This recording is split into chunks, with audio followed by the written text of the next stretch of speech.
Hello and welcome to another Entrepreneur.com Google Hangout. My name is Jason Fell. I am managing editor of Entrepreneur.com.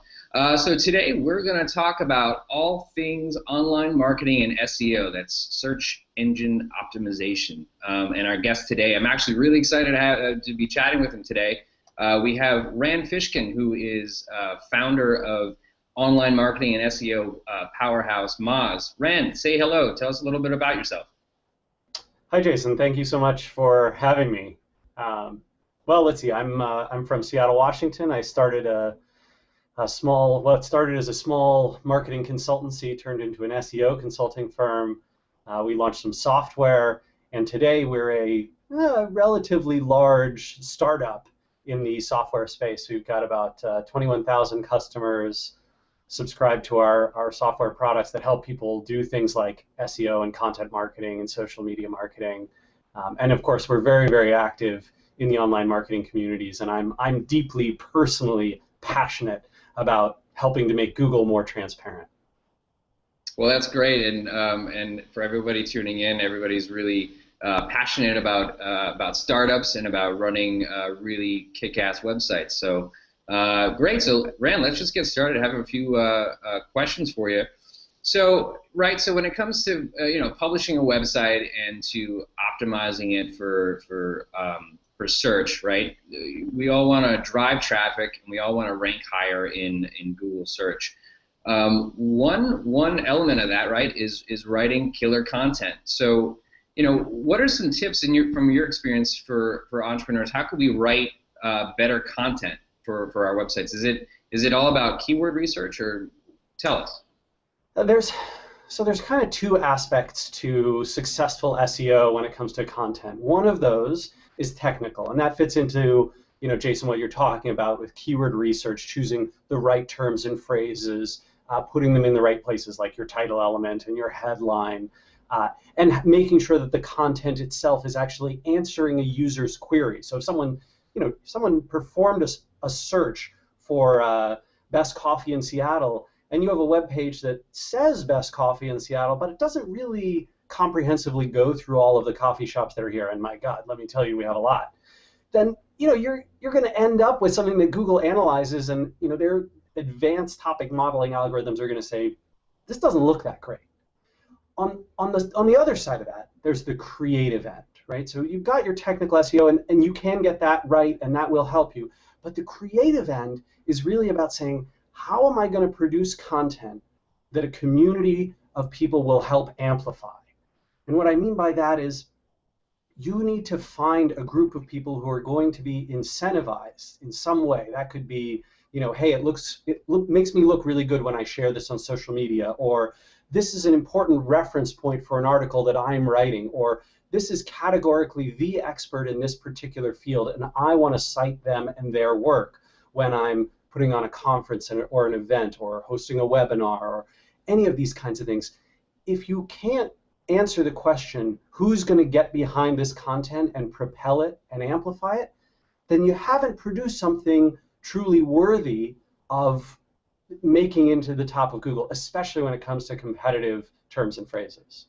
So in other words, when you're writing content for your website, just keep your customers in mind, and just make sure to write high quality content that answers their questions and fulfills their needs.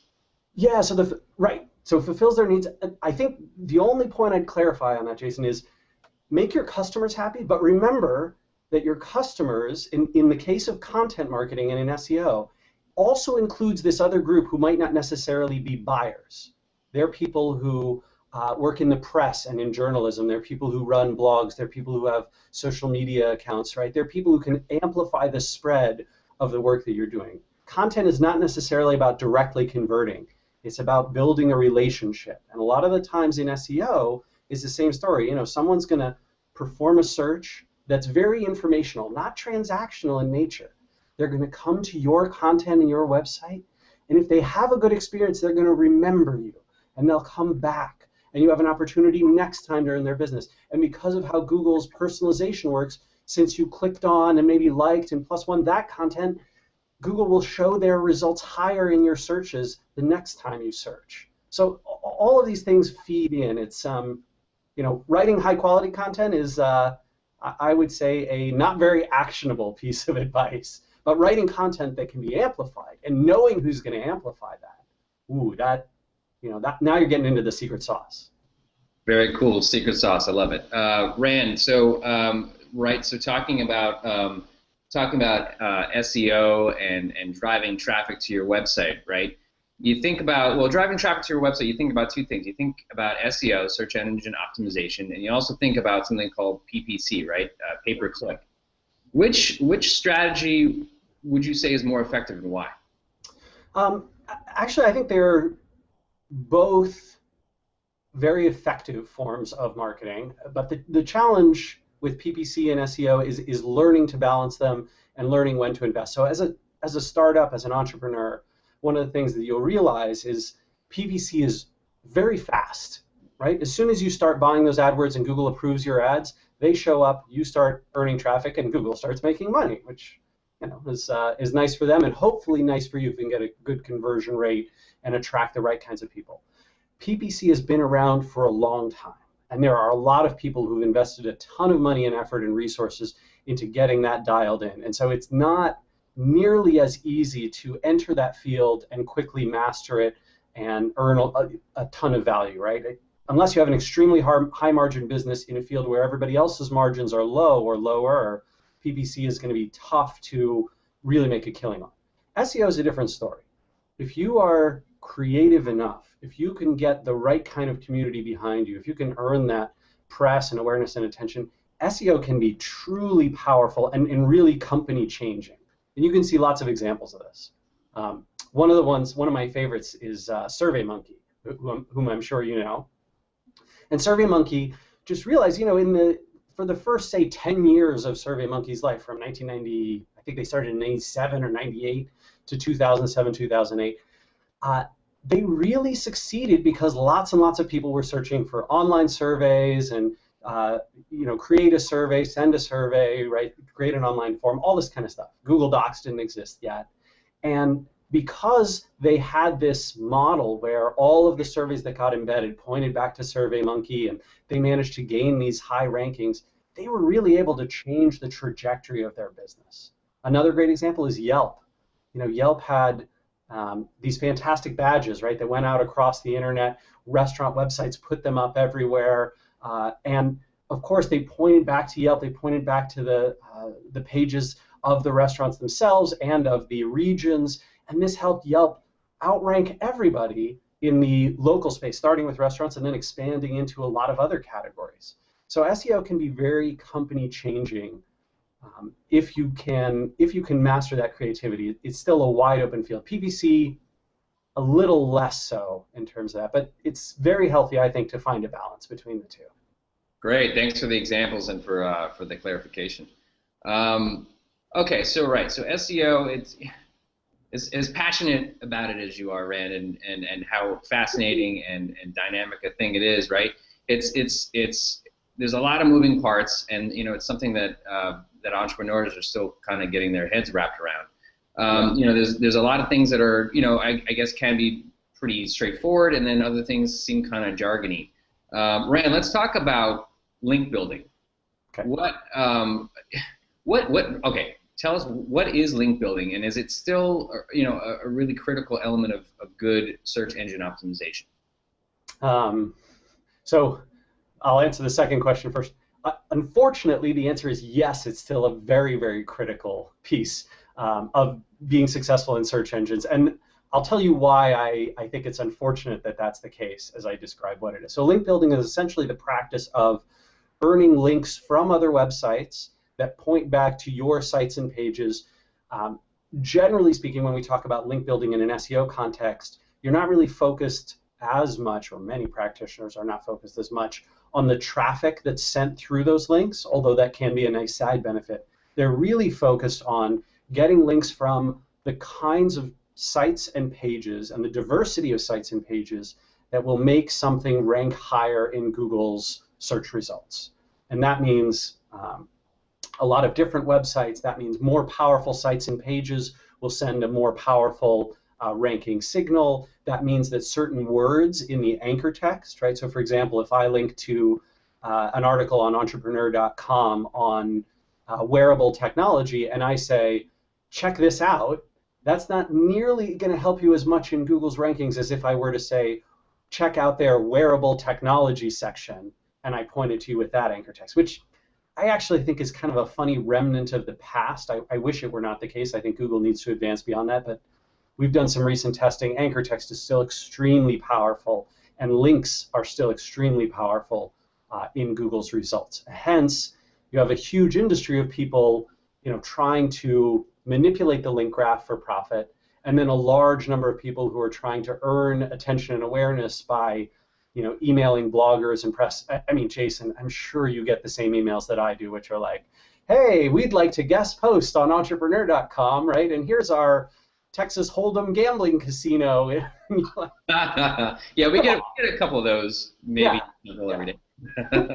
But that's the kind of thing where there's that kind of gray black hat world and that manipulative world, and then of course you advance into the more earned media side of things on SEO, where people are producing the types of content that they hope resonate, and when it doesn't, they try again and try again and try again.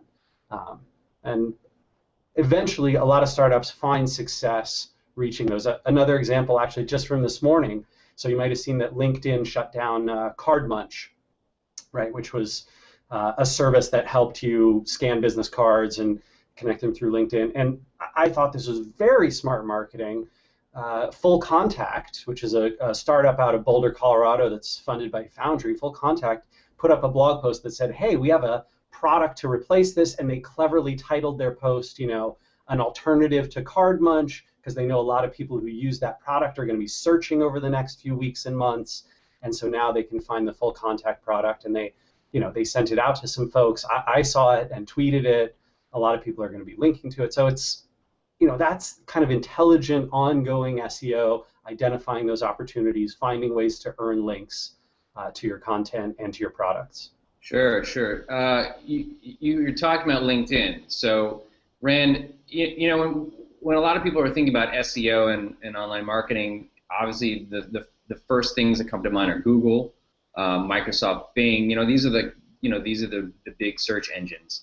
Yeah. But so the big search engines aren't the only ways that a company can get discovered online. From everything from LinkedIn and social media to iTunes. I mean, you name it. There's all kinds of alternative sources for search.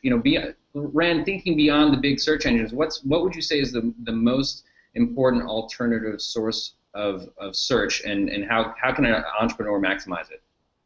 Yeah, that's actually the answer that I'll give to that is it depends on your industry and your vertical. And it does, Jason, I totally agree with you that those niche engines or different ways for finding either content or services or products are absolutely critical. And we're seeing a lot more of that fragmentation. 5 years ago, 10 years ago, it was search engines. That was almost all there was. And then there was Dig and Reddit, right?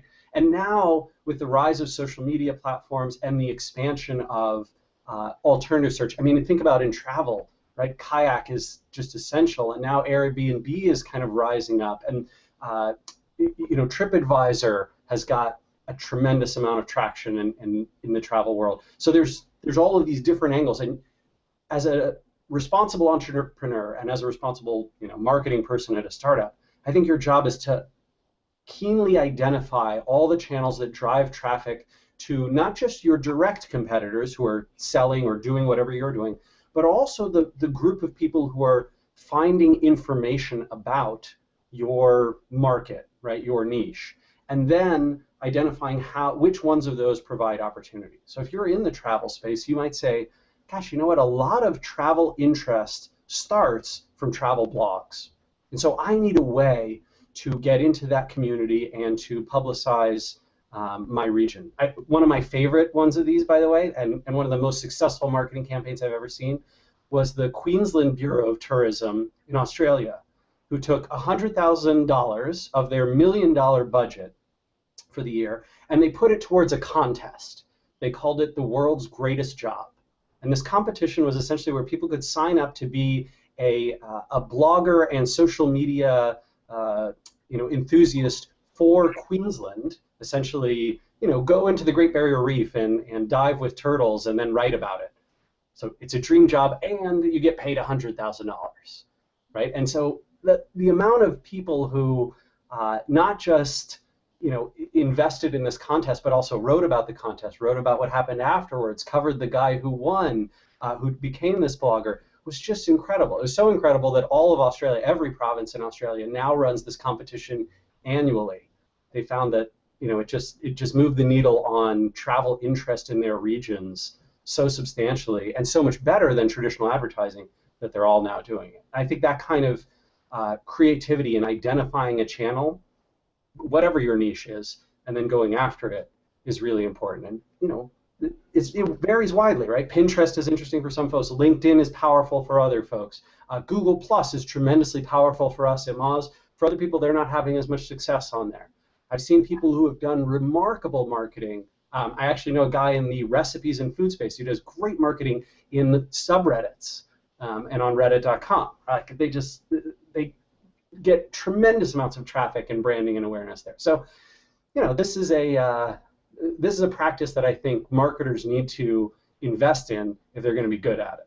Yeah, it sounds like there's a fair amount of science behind it, right? But then also some experimentation, just kind of see what you can do and see what sticks. Yeah, there's a process, right? There's a process to identify the channels, to test in them, and then to continue investing in the ones that produce reward. Absolutely, and thanks for sharing. That was a really great example, Rand. So, okay, moving on. All right, so I'm an entrepreneur. A couple of years ago, I set up my business website. It's a couple of years old when I did it, and since then I've put little or minimal focus on search engine optimization. And right now I've decided, oh, you know what, maybe that's something I should give a thought to. So, Rand, when I'm looking back at a site, what's the most important thing I should keep in mind when conducting an SEO audit of an existing website? Yeah, again, it sort of depends, but all the audits in the SEO world follow a pretty classic process, which is to take a look at the underlying technical issues. So, does the website have problems like duplicate content, right? The same content existing on lots of different URLs, Google not really figuring out which one they should rank, and definitely not connecting them all together so that the link equity, right, that has been produced across all these separate pieces is combined into one. People look at linking internally on the site, right? Are all of the pages linked to well? Can you find them quickly and easily? Are Google spiders effectively crawling the site? Let's go take a look in Google Webmaster Tools and see if there's areas of opportunity or issues that are being reported, or, God forbid, right, some kind of a warning. Maybe you've done something a little sketchy, or you didn't know you were doing something sketchy. But those kinds of things fit into the technical portion of the audit. And then above that, there's always kind of a keyword research and a market opportunity analysis. And that means going and looking through keyword research tools. The AdWords tool from Google is a pretty good one still, and identifying like, hey, I really wish we were ranking for terms like this, phrases like this, and here's the relative volume levels of those terms and phrases and relative competition level. Be careful, by the way, when you're doing keyword research. Competition level in AdWords always refers to the PPC side, right? How much money people are spending and how heavily people are bidding, how many there are. On the SEO side, you're going to want to look for something like a keyword difficulty score, which will tell you how powerful the websites are that are ranking in the top 10 already. And then on top of that keyword research, you're going to go after kind of content opportunities, press opportunities, those types of things. And that's where you get really creative about what could we do, what should we do, what should we redo. Maybe we did something in the past that was successful. Let's turn that into an annual contest, right? Or let's make that something that we repeat. So all of these things are areas where, if you hire a high quality professional SEO firm, of which there are many, but unfortunately there's also a lot of scammers and spammers in the SEO world, they'll perform an audit like this, present you with these opportunities, and then if you hire them ongoing, they'll help you execute on them. You can also do this in-house, though, and a lot of startups that I've seen have done it very successfully by either hiring a team or just getting really good at it? Actually, that's a good transition to another really good question, right? So, Ren, I think you can identify with this as an entrepreneur yourself. When you're starting a business from the ground up, I mean, you're going crazy. You're managing all kinds of different moving parts, and then you have to build a website, and then now you have to worry about SEO, right? You have to worry about creating high quality content and link building and blogging and all. I mean, the list goes on and on. Yep. Right. And so you were talking about either hiring a team or hiring an SEO consultant, somebody who can help you with your search engine optimization. Rand, so if you're gonna, you've decided that you're too busy to do it yourself, you need to hire an SEO consultant. What are some important tips to keep in mind when doing that? Yeah. So one of the things I always look for is someone who can explain it to me very well, right? And I do this in any field where I'm going to hire someone as a consultant or a contractor. So, you should be able to ask questions like, how does Google's ranking algorithm work? And they should be able to answer, not specifically, right? Because nobody knows that. Not even most of the people who work at Google know that, right? But they should be able to answer in broad brushstrokes like, well, here are different elements. Here are different things that Google looks at, and here's why they're important, and here's how we can potentially tackle them. They should be able to answer questions like, who have you helped in the past? How have you helped them? And provide references. They should be very able to identify with your customers and the people who are searching for things in your space and have deep empathy for their needs and how they can fill those needs by producing the right kinds of content on your website and making that accessible. And then there's a lot of jargon in SEO. There's a lot of words. Oh yeah, we're just going to rel canonical that over there. Oh, we can use hreflang to fix that issue. And anytime you hear one of those, stop them and say, okay, what does that mean? Why do you do it? English, man. Speak to me in English. Yeah, and that's another great sign, right? That someone is going to be a valuable contributor to your company, whether you're hiring them in-house or at an external agency. And that is, they should be able to say, oh, yes, rel canonical. This is an initiative that Google and the other search engines launched, I think it was back in 2008, and it was designed to help tell Google which page is the canonical version when content exists across multiple pages. Maybe you have a mobile-friendly version and a print-friendly version of an article and a version of the article that has an additional call to action in it that you're using for a promotional campaign. But all of them are really the same. And you want this one, this particular one, to be the one that comes up in search engines. Well, you can put a rel canonical tag in the metadata of these other web pages to tell Google, Yahoo, and Bing, this is the right one. This is the one you should be ranking. So someone should be able to explain any of these concepts really easily and well to you. And I'd look for people with a track record. I think that can be helpful. If you have a smaller budget, my recommendation is to go with an individual or an independent consultant rather than an agency, right? Agencies are going to have bigger teams with more specialization, but they're also going to be more costly in general. If you have more of that big budget, you might want to hire one of those agencies who can take on lots of specialized work simultaneously. So one thing that I think has become apparent in our conversation, right?